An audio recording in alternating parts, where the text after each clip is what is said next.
Abot sa 3,000 contractual workers ng Cotabato City ang suspindido muna ngayon ang trabaho habang nagkakaroon ng bangayan sa Mayor's Office at ng Sangguniang Panglungsod sa usapin sa budget para sa mga contractual employees. Nitong Martes, sinabi ni Cotabato City Mayor Bruce Matabalao na tigil muna sa trabaho ang mga manggagawa simula ngayong araw ng Huwebes. Ayon sa alkalde, nag-ugat ang nasabing problema sa hindi pag-aproba ng Sangguniang Panglungsod sa karagdagang pondo na hiniling nito para makover ang mga sahod ng mga contractual workers ng city government at mabigyan ng salary increase ang mga regular na empleyado. Dahil umano sa hindi pagkakaroon ng karagdagang pondo ay hindi na aniya kaya pang tustusan ng City LGU ang kasalukuyang dami ng mga empleyado. Hindi po bankrupt ang city government. No? Baka sabihin na naman, ayan, dahil sa ikaw ang mayor, sa kakukurakot mo na ubos ang pera ng city government. Pwede po ninyong kalkalin ang ating records. They are official. You can see, sadyang ang account lang po na pampasweldo ng contractual employees ay nag-desisyon ako at ang mga department heads na itigil na lang muna.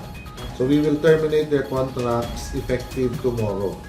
Sa pahayag naman ni Cotabato City Vice Mayor Butch Abo, sinabi nitong na mismanage umano ang pondo ng city government na siyang naging dahilan ng problema. May kabuuang 1.58 billion pesos o abot sa 131.6 million pesos kada buwan ang inaprubahan ng City Council para sa city government, kung saan 75 million pesos dito ay nakatalaga para sa mga contractual employees.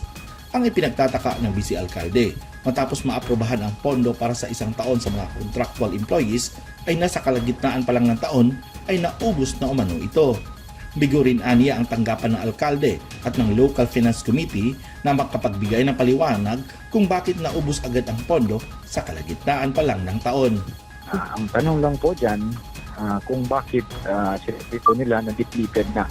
Ibig sabihin ay wala nang budget yung account na yun para doon sa pangsahod nga doon sa mga COS na yun. Yun ang malaking katanungan po doon, ma'am. Dagdag pa ng Vice Alcalde, ilang beses na ani ang umano silang humiling sa tanggapan ng alkalde para sa isang detalyadong accounting ng mga gastos ng city government at listahan ng mga contractual employees, subalit walang naibigay sa kanila.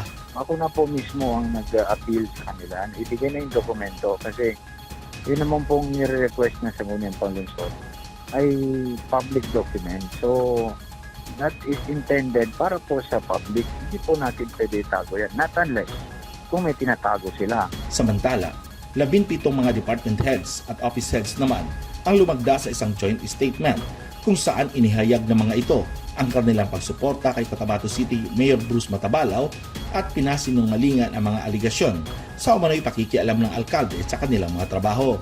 Si Mayor Matabalao ay naghain ng kanyang kandidatura bilang re-electionist sa 2025 kung saan makakatunggali nito ang kanyang kasalukuyang vice-alkalde na si Vice Mayor Butch Abo at ang dating alkalde ng Cotabato City na si Attorney Francis Sintiagiani.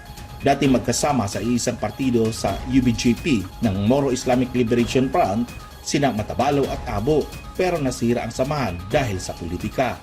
Si Matabalao ang nananatiling pambato ng United Bangsamoro Justice Party at Partido Federal ng Pilipinas na partido ng administrasyon. Si Abo naman ay naghain ng kandidatura sa ilalim ng Lakas CMD SIA Party habang si Giani ay naghain sa ilalim ng Nationalist People's Coalition. Mula sa Cotabato City, ako si Ferdinand Cabrera ng Cotabato News para sa Newsline Philippines. Stay safe!